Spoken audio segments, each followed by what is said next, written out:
Now we have to talk about Tupac, which I wasn't committed to, but then I watched the doc. So Didn't know you were getting that. you have a lot of people saying stuff in there that makes it sound like maybe he was responsible for that murder, which has never been proven. That's a very serious But thing. you have Keefe D and over in Vegas now, getting ready to go on trial for that case. Saying, I told you can't trust these niggas. Now Puffy done killed Tupac, man. My guys with me, Thug Life guys, and we heard what he had to say. He basically said he ain't have nothing to do with my brother's murder. We don't talk about things that are nonsense. You think he was lying? Quite possibly, and it's kind of looking that way. Here we are 27, 28 years later. The theory involving him is quite high on the list. Our family, we still suffer. He was all wrapped up, but he was still So do you think Puffy was involved in the shooting? Only they can answer that question. I have my own opinion, but I wouldn't slander their name like they did mine. I wouldn't say things that I knew, you know what I mean? I believe so. I do believe so. I have proved things that I can say that will back up my claim, but this is not for the world to know about. You know what I mean? It's between me and him, and only he knows. So every time he say it didn't happen, or that's the only thing that makes this become an issue. And in my mind, sometimes when I'm drunk or I'm just laying down, I'll be thinking like, damn, is this true? Will I fail? Am I supposed to fail? I mean, should I just stop trying and give up?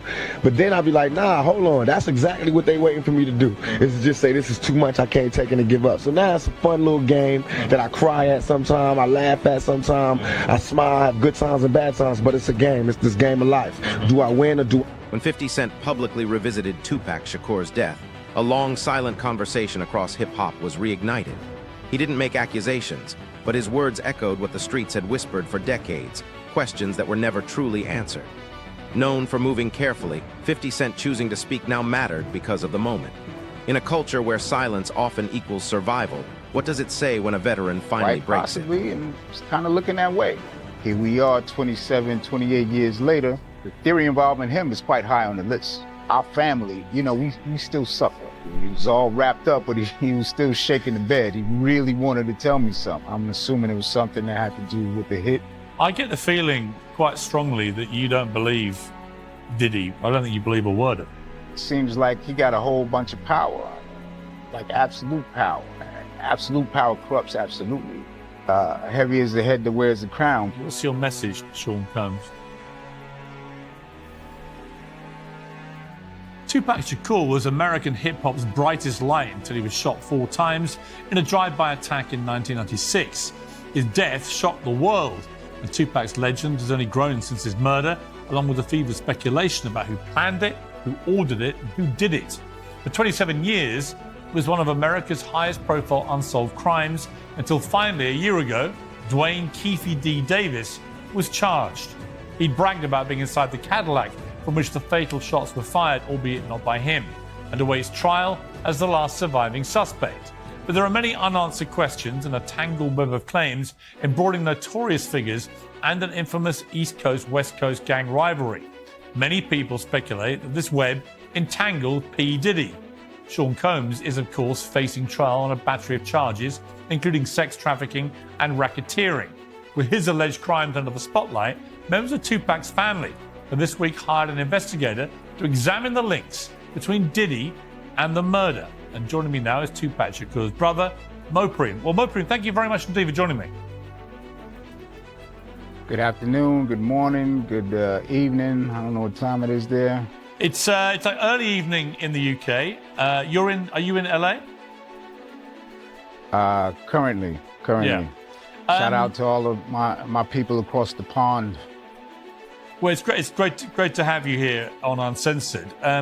Be very keen to talk to you because obviously a lot has happened to P. Diddy in recent weeks. He's now languishing in prison. Let me start first of all, your reaction to what's happened to him.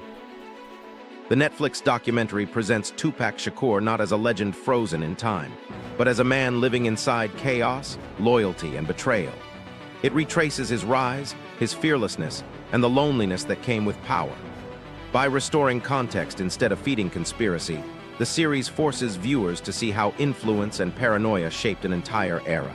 my favorite thing about 50 Cent's Netflix Diddy documentary is how he built a timeline off of this information. And one of my favorite parts of this documentary is them really getting into the timeline of events when it comes to Tupac and Biggie. And it really gives us a lot of perspective from people that were close to the situation, and a lot of people allege in this documentary that they believe that Diddy was very jealous of Tupac. And they pretty much go through everything from the quad incident and Tupac believing that Puffy was behind it, like he said in the Vibe interview, and they lay out this whole timeline of the downfall happening perfectly, in my opinion. We are even hearing from Greg Kading, the detective that worked on Tupac and Biggie's case in this documentary. He is the investigator that did that proffer agreement with Keefe D way back in 2008, where Keefe D alleged that Diddy tried to offer him $1 million to take out Tupac and Suge Knight. And Tupac's trial with Keefe D is coming up very soon in early 2026, and we know that Diddy's name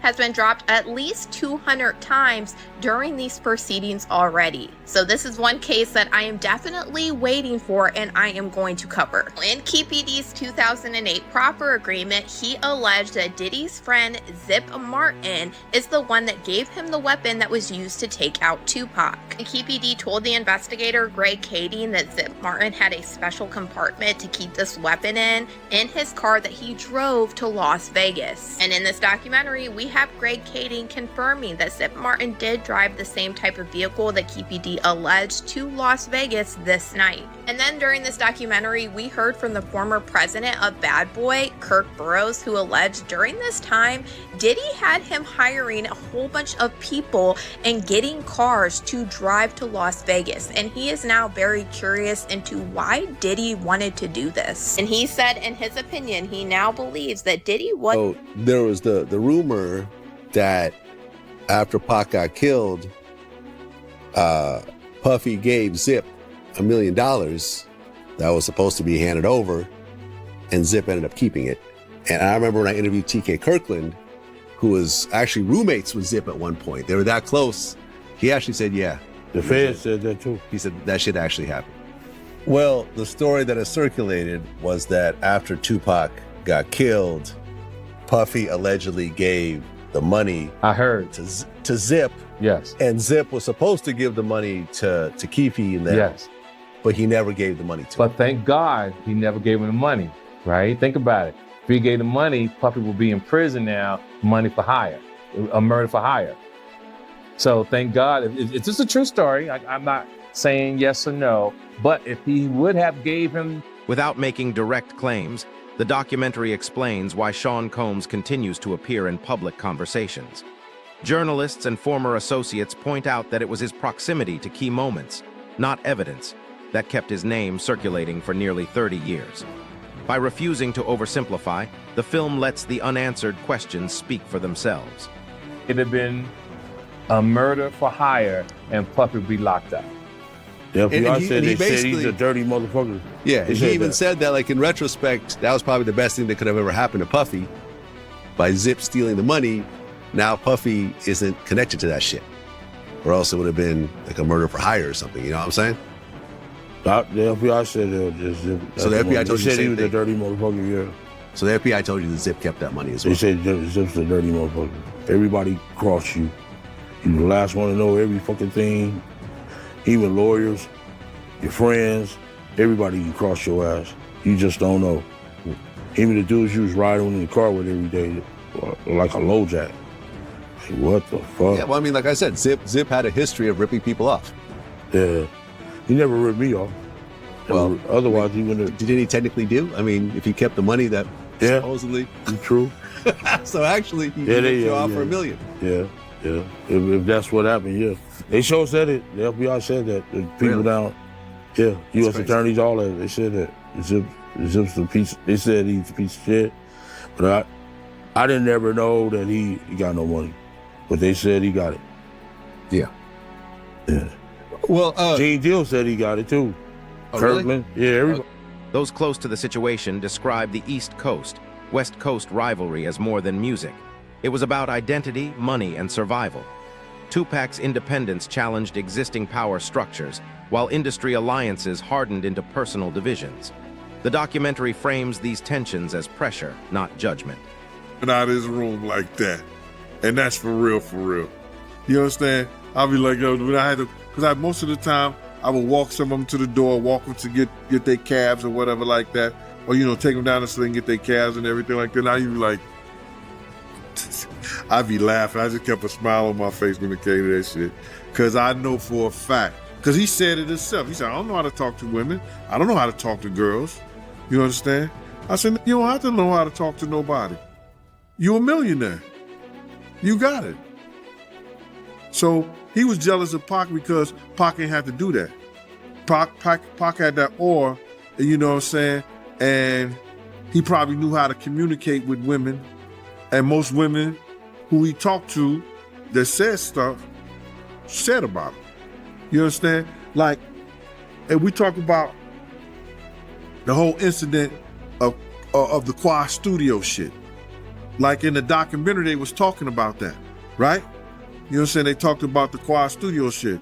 But they didn't mention the fact, and they left it out, that Big and Siege did not know that Puff and Andre Harrell was in Jimmy Henchman's office the day Pac got killed. I mean, the day Pac got shot at Quad Studio.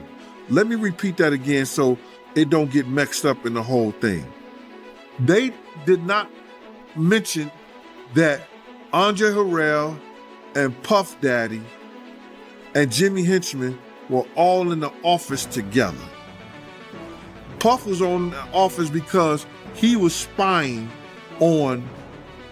to spy on Big and them, because Big was writing the Junior Mafia stuff and Puff had his publisher.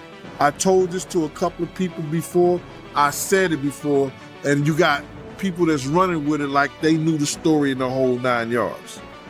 You understand? They'll lie and you ask them, how do you know that? Who told you? They couldn't even tell you that.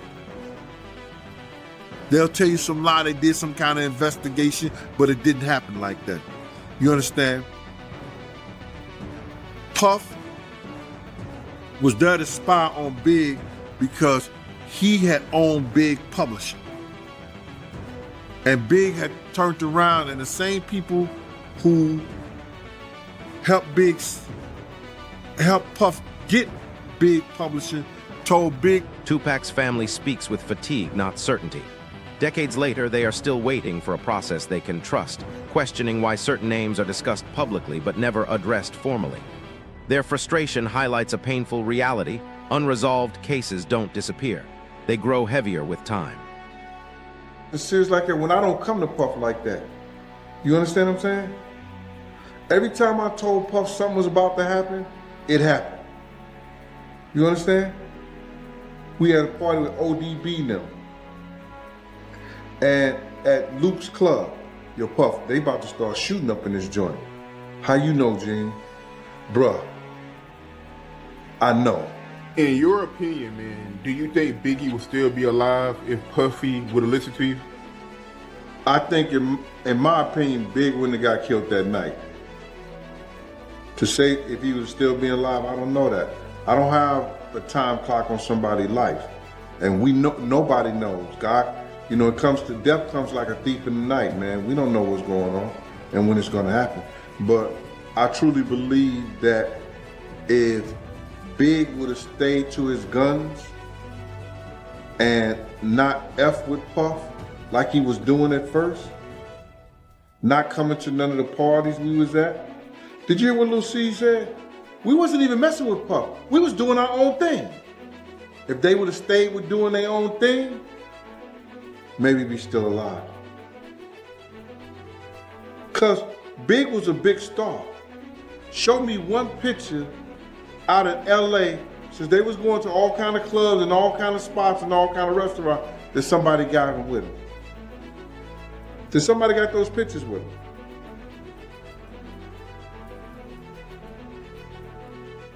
Have you seen any? Only place you seen them was at Sway, the radio stations, right? The video shoot. Where all the other places with all the other pictures? At one time in the mall. But they was out there 2 months, going to all the stations and everything. See, I think that what we're looking at is this, is that two men with two great egos that got all the money in the world. Now see, Suge had the blueprint.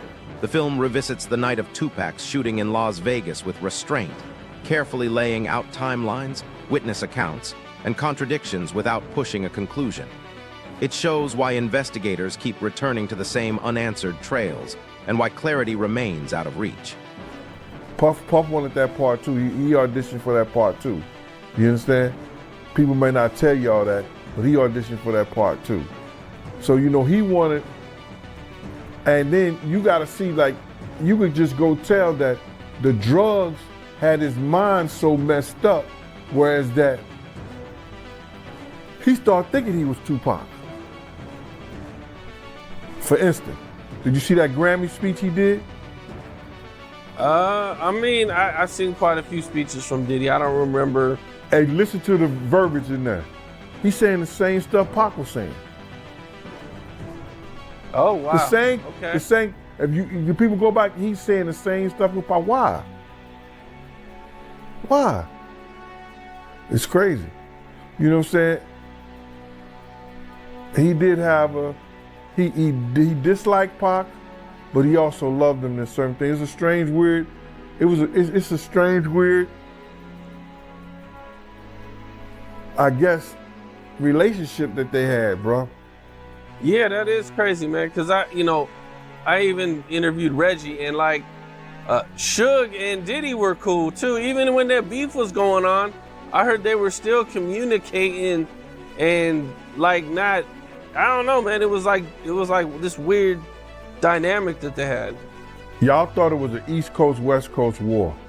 One day we was in behind a house of blues. You hear me?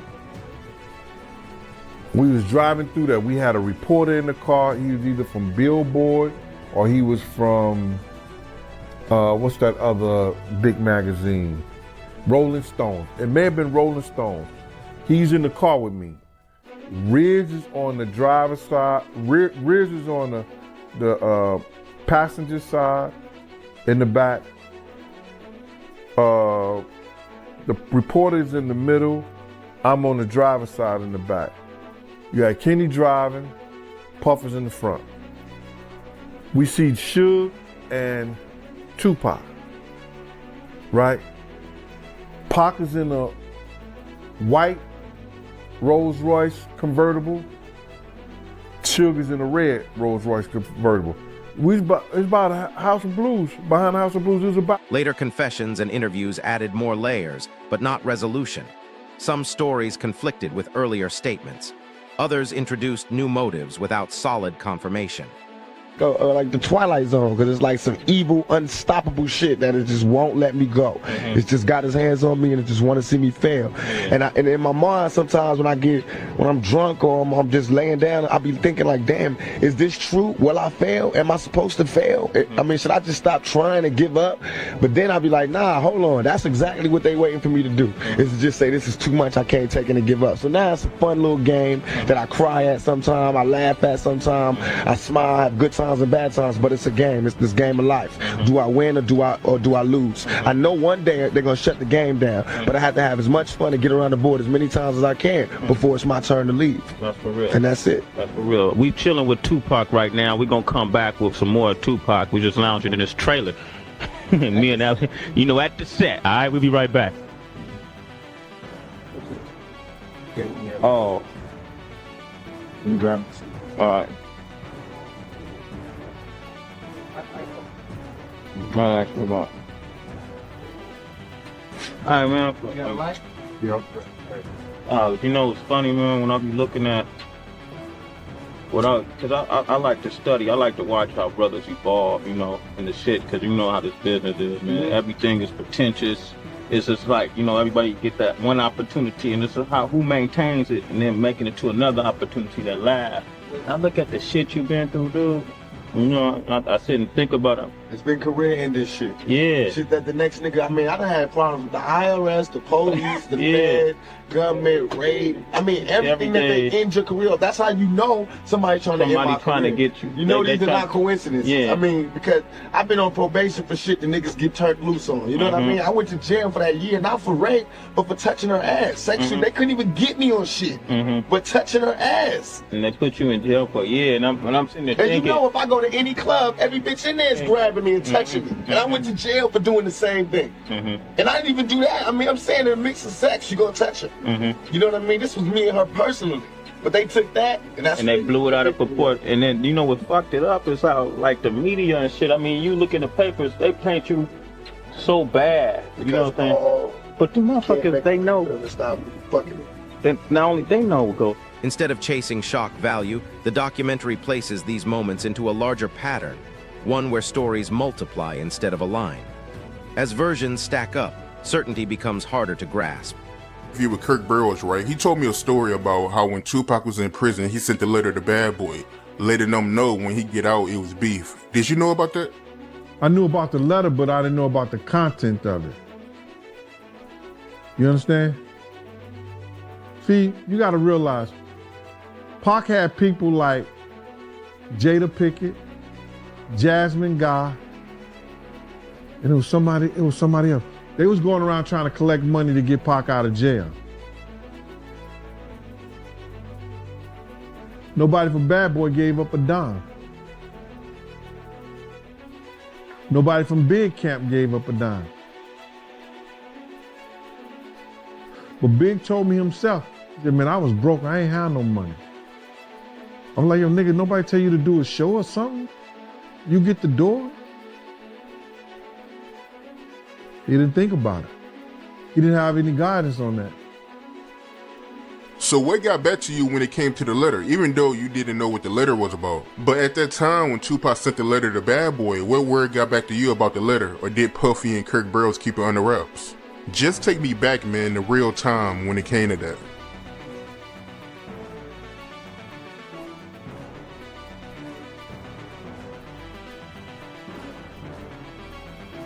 At the time, brother,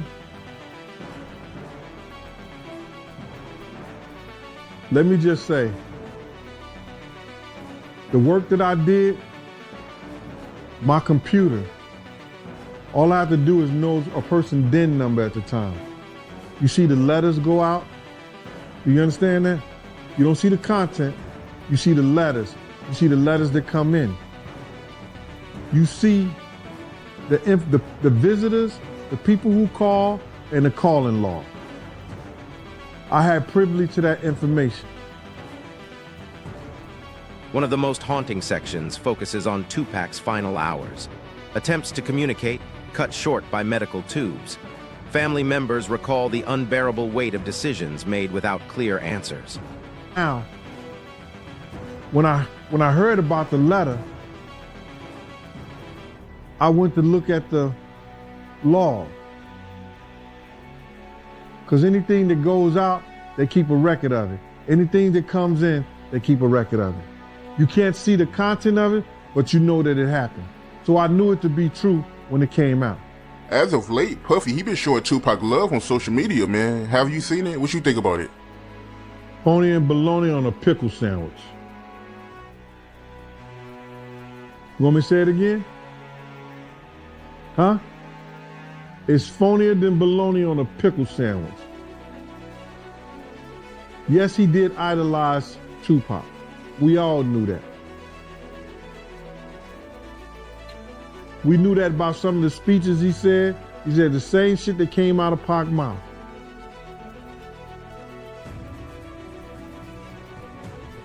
But he didn't like him. If you ain't like that nigga in his life, how you gonna love him in his death? Oh, you glad to see the nigga dead now. All right, okay. That's a very strong word to use, man. So you feel like Puffy, he idolized Tupac, and you really believe that? Yeah, he idolized that dude. You gonna go and make it your business, I don't know, to sleep with every chick that he slept with? Or maybe the chicks was just making the round. I don't know. But he made it his business to sleep with every chick that Pac was sleeping with.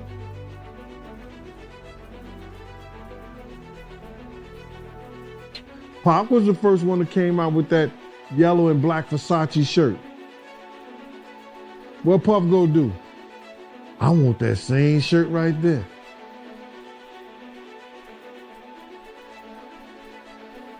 So you feel like Puffy getting with some of the same females that Tupac got with, like Sally Richardson and Sarah Chapman. You think he only got with them because Tupac had them. That's the only reason why he got with them. It probably was inspired because they was fine, but it put a plus on it because Pac had them. It's a lot of fine women out here. You know what I'm saying? But I want the one that Pac had too. All right? These memories pull the focus away from speculation and back to loss. They remind viewers that behind every theory is a family still living with absence. And Bad Boy was doing a video, and they was paying anyone to bring back a death row chain. So Pac looked at it like, this is deeper than Bloods and Crip. This is my enemies. You know, Puffy and them attacking us now because I'm with Death Row. So words on the street that if you bring back this death row chain so we can put in our video, this was the words on the street. Right. Yeah. You know, like when I asked Bob James, he said there was. Like he said it very confidently. There was bounties on death row chains. Yeah. 10,000, I think? $10,000. Right. Your mom had a death row chain. She had a little bitty one. Right. Yeah. Well, they were snatching those. Right. And there was no doubt this understanding that there was a bounty. We've never been able to track that down to a source where said I was there when an agreement was made, but that was the understanding on the street and among these people was that there was a bounty for the chain. And of course we see that becomes real at the Lakewood Mall when Orlando Anderson tries to snatch Trayvon Lane's chain. Right. So a fight happens in the mall and they try to take Trayvon Lane's chain, who's affiliated with Mob Piru and Death Row. Right. But I guess they don't actually take the chain. Yeah, I think they do take it. They get it off of him, but then during the Donnybrook whatever, he gets it back. He claims he got it back, and so there's no reason to believe he didn't. We never found that chain, at Orlando Anderson's house or anything like that. But certainly,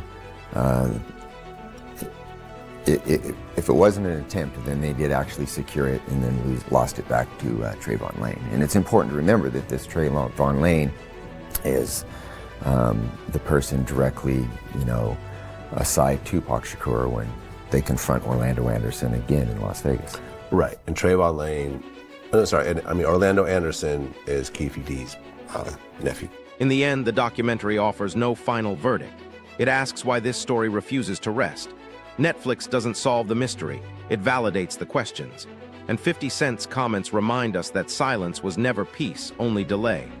If a generation still demands answers, the real issue may not be the past, but accountability today.